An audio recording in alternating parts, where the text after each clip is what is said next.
LGR155. And it's very similar with LGR85. And this size is more large, and the dehumidification capacitor is more large.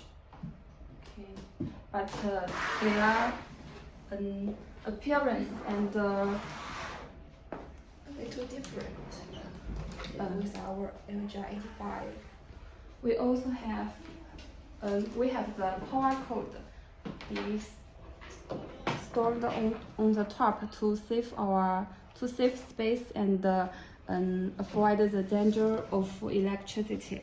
And this is our water hose connector, easy connector, for a quick connector for easy illustration, and the wheels to make it easy to transport.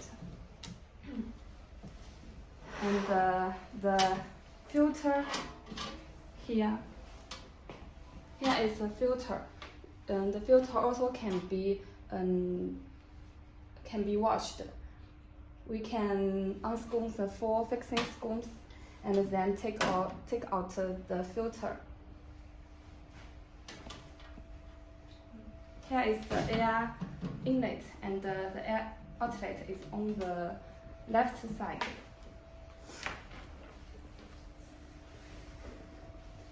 And we have 3 models of this LGR series.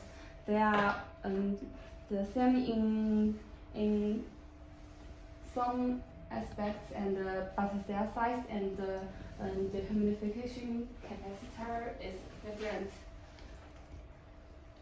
And their size and weight also different. You can choose the one you like. They are both very popular in our US markets. Our LGR155 and the LGR85 is our most hot sale model in US markets, and we also have a model for AU markets.